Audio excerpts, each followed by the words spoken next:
عید میلاد النبی صلی اللہ علیہ وسلم منانا لوگوں کو اللہ کے دن یاد دلانا ہے، اس کی نعمت عظمیٰ کا چرچا کرنا ہے اور اس نعمت کے ملنے کی خوشی منانا ہے۔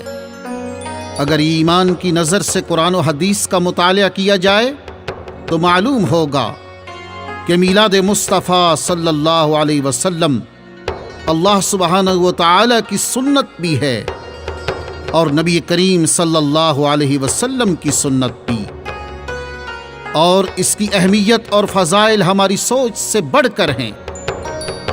اللہ سبحانہ و تعالی نے اپنے حبیب صلی اللہ علیہ وسلم کا میلاد کیسے منایا اور رحمت للعالمین صلی اللہ علیہ وسلم نے اپنے یوم میلاد کی اہمیت کس طرح اجاگر فرمائی، صحابہ کرام نے کس طرح میلاد کی خوشی منائی، اور ہمیں میلاد النبی صلی اللہ علیہ وسلم کی خوشی میں کن چیزوں کا خیال رکھنا چاہیے اور ہمیں میلاد کس انداز میں منانا چاہیے، آئیے جانتے ہیں۔ بسم اللہ الرحمن الرحیم۔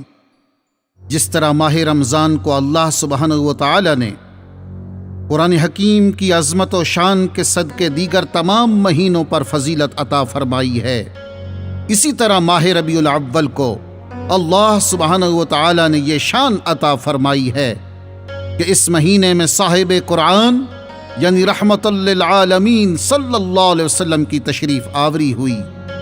اسی وجہ سے یہ ماہ مبارک تمام مہینوں پر نمایاں فضیلت رکھتا ہے۔ اس کائنات پر اللہ سبحانہ و تعالی نے بے حد احسانات و انعامات فرمائے اور اس نے ہمیں لا تعداد نعمتوں سے نوازا، جن میں ہر نعمت دوسری سے بڑھ کر ہے، لیکن اس نے کبھی کسی نعمت پر احسان نہیں جتلایا۔ لیکن ایک ایسی نعمت ہے کہ جس کا اللہ سبحانہ و تعالی نے احسان بھی جتلایا اور اہل ایمان کو اس کا احساس بھی دلایا۔ فرمایا لقد من اللہ علی المؤمنین اذ بعث فیہم رسولا من انفسہم، بے شک اللہ سبحانہ و تعالی نے مومنوں پر بڑا احسان فرمایا کہ ان میں انہی میں سے عظمت والا رسول بھیجا۔ اسلام میں اللہ کی نعمتوں اور اس کے فضل و کرم پر شکر بجا لانا بندگی کا تقاضا ہے، اور اللہ سبحانہ و تعالی نے ایک اور مقام پر اس کی حکمت بیان فرمائی ہے۔ ارشاد فرمایا لَإِن شَكَرْتُمْ لَعَزِيدَنَّكُمْ، اگر تم شکر ادا کرو گے تو میں تم پر ضرور اضافہ کروں گا۔ لہذا معلوم ہوا کہ اللہ کا شکر ادا کرنا اللہ کے مزید قرب کے حصول کا ذریعہ بن جاتا ہے۔ اللہ کی کسی نعمت پر شکر بجا لانے کا ایک معروف طریقہ یہ بھی ہے کہ انسان نعمت پر خوشی کا اظہار کرنے کے ساتھ اس کا دوسروں کے سامنے ذکر بھی کرتا رہے کہ ایسا کرنا قرآن کریم کی اس آیت سے ثابت ہے، وَأَمَّا بِنِعْمَةِ رَبِّكَ فَحَدِّثْ، اور اپنے رب کی نعمتوں کا خوب تذکرہ کریں۔ کائنات میں وجود مصطفیٰ صلی اللہ علیہ وسلم سے بڑی نعمت کا تصور بھی نہیں کیا جا سکتا۔ اللہ سبحانہ و تعالی نے ارشاد فرمایا قُلْ بِفَضْلِ اللَّهِ وَبِرَحْمَتِهِ فَبِذَلِكَ فَلْيَفْرَحُوا، فرما دیجئے اللہ کے فضل اور اس کی رحمت پر ہی خوشی منانی چاہیے۔ طریقہ برہانیہ کے شیخ طریقت امام اہل بیت سیدی امام فخر الدین شیخ محمد عثمان عبدو البرہانی فرماتے ہیں فضل اللہ ورحمت اللہ والنبی علیہ الصلاۃ والسلام، اللہ کا فضل اور اللہ کی رحمت نبی کریم صلی اللہ علیہ وسلم ہی ہیں، لہذا رسول کریم صلی اللہ علیہ وسلم کی آمد پر خوشی کا اظہار کرنا ہر مسلمان کے ایمان کا حصہ بھی ہے اور ہر مسلمان کے لیے سعادت بھی ہے۔ اس لیے سیدی امام فخر الدین اپنے معروف کلام شراب الوصل میں فرماتے ہیں بفضل اللہ یفرح کل عبد تلذى بین السماء الصفات، اللہ کے فضل پر ہر بندہ خوشی مناتا ہے جو کہ اسماء صفات کی تجلی کے دوران ہوتا ہے۔ خود اللہ سبحانہ و تعالی نے اپنے حبیب صلی اللہ علیہ وسلم کی ولادت مبارکہ پر خوشی منائی۔ اللہ سبحانہ و تعالی نے اپنے حبیب صلی اللہ علیہ وسلم کی دنیا میں تشریف آوری کے موقع پر اس قدر چراغاں کیا کہ شرق تا غرب سارے آفاق روشن ہو گئے۔ امام جلال الدین سیوطی روایت نقل کرتے ہیں، سیدنا عثمان بن ابی العاص رضی اللہ تعالی عنہ فرماتے ہیں کہ ان کی والدہ نے ان سے بیان کیا کہ جب ولادت نبوی صلی اللہ علیہ وسلم کا وقت آیا تو میں سیدہ آمنہ رضی اللہ تعالی عنہا کی خدمت میں تھی۔ میں یہ دیکھ رہی تھی کہ ستارے آسمان سے نیچے ڈھلک کر قریب ہو رہے ہیں، یہاں تک کہ میں نے محسوس کیا کہ وہ میرے اوپر گر پڑیں گے۔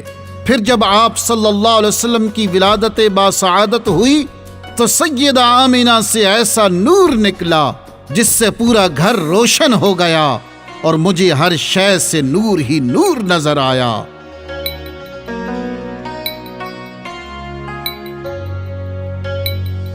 طریقہ برہانیہ کے شیخ طریقت امام اہل بیت سیدی امام فخر الدین شیخ محمد عثمان عبدو البرہانی نبی کریم صلی اللہ علیہ وسلم کے ولادت باسعادت کے لمحات کو اپنے معروف کلام شراب الوصل میں یوں فرماتے ہیں: مولد النور والسرور تجلی کاشف الغم نتخذہ وکیلا۔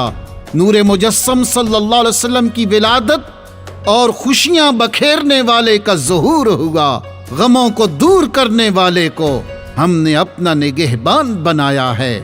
ہم تو عید میلاد النبی صلی اللہ علیہ وسلم کی خوشی میں اپنے گھروں اور مساجد پر چراغاں کرتے ہیں، جبکہ اللہ سبحانہ و تعالی نے اپنے حبیب صلی اللہ علیہ وسلم کی آمد پر ایسا اہتمام کیا کہ امام جلال الدین سیوطی فرماتے ہیں کہ جس سال نور مصطفیٰ صلی اللہ علیہ وسلم سیدہ آمنہ رضی اللہ تعالی عنہا کو عطا ہوا، وہ سال فتح و نصرت، تر و تازگی اور خوشحالی کا سال کہلایا۔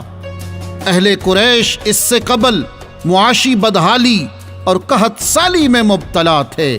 رسول اللہ صلی اللہ علیہ وسلم کے میلاد کی برکت سے اس سال اللہ سبحانہ و تعالی نے ویران زمین کو شادابی اور ہریالی عطا فرمائی، سوکھے درخت پھلوں سے لد گئے اور اہل قریش خوشحال ہو گئے۔ خود رسول اللہ صلی اللہ علیہ وسلم نے بھی اپنا میلاد منایا اور اپنی امت کے لیے اس کی اہمیت کو اجاگر کیا۔ رسول کریم صلی اللہ علیہ وسلم ہر سوموار کو روزہ رکھا کرتے تھے۔ جب صحابہ کرام نے رسول اللہ صلی اللہ علیہ وسلم سے سوموار کے روزے کے بارے میں سوال کیا تو آپ صلی اللہ علیہ وسلم نے فرمایا: میں اسی دن پیدا ہوا اور اسی دن مجھ پر قرآن نازل کیا گیا۔ تو نبی کریم صلی اللہ علیہ وسلم خود صحابہ کرام کو اپنے یوم میلاد پر اللہ سبحانہ و تعالی کا شکر بجا لانے کی تلقین فرما رہے ہیں۔ غزوہ تبوک سے جب لوگ واپس آئے تو سیدنا عبداللہ ابن عباس رضی اللہ تعالی عنہ نے رسول کریم صلی اللہ علیہ وسلم سے عرض کی کہ میرا دل چاہتا ہے کہ آپ کی تعریف کروں۔ رسول اللہ صلی اللہ علیہ وسلم نے فرمایا: بیان کرو، اللہ تمہارے منہ کو ہر آفت سے بچائے۔ اس پر انہوں نے آپ صلی اللہ علیہ وسلم کی پیدائش کا حال بیان کیا۔ وَأَنْتَ لَمَّا وُلِدْتَ أَشْرَقَتِ الْأَرْضُ وَضَاءَتْ بِنُورِكَ الْأُفُقُ۔ آپ جب پیدا ہوئے تو زمین چمک گئی اور آپ کے نور سے افق روشن ہو گئے۔ فَنَحْنُ فِي ذَلِكَ الضِّيَاءِ وَفِي النُّورِ وَفِي سُبُلِ الرِّشَادِ نَخْتَرِقُ۔ سو ہم اسی روشنی اور نور میں ہیں اور ہدایت کے رستے پر چلنے والے ہیں۔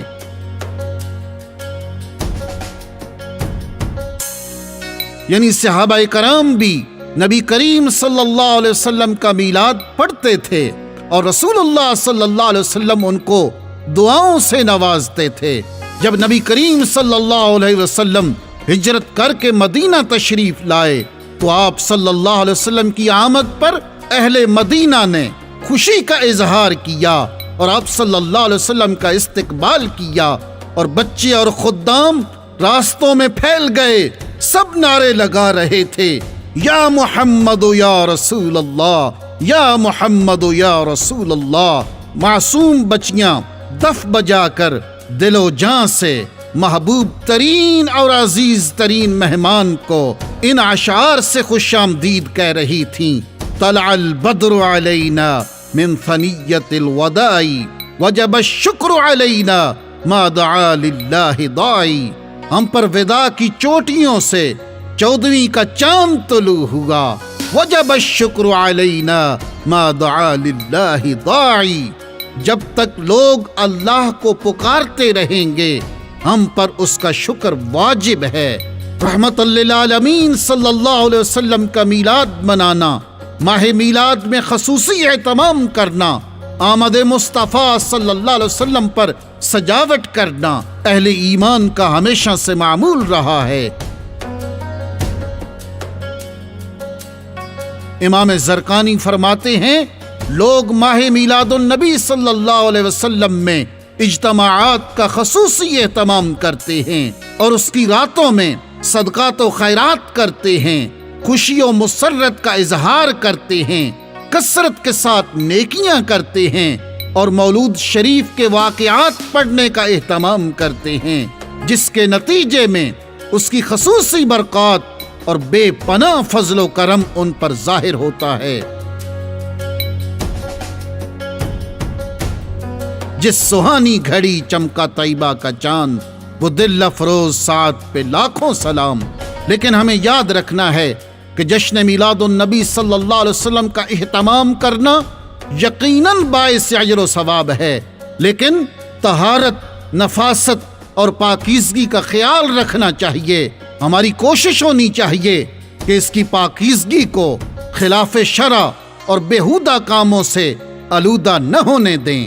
اس کے ساتھ ساتھ جشن میلاد النبی صلی اللہ علیہ وسلم کے موقع پر ذکر مصطفیٰ صلی اللہ علیہ وسلم کرنا اور صدقہ و خیرات کرنا اور صرف اللہ کی رضا اور اس کے حبیب مکرم صلی اللہ علیہ وسلم کی خوشنودی کے حصول کے لیے کرنا چاہیے۔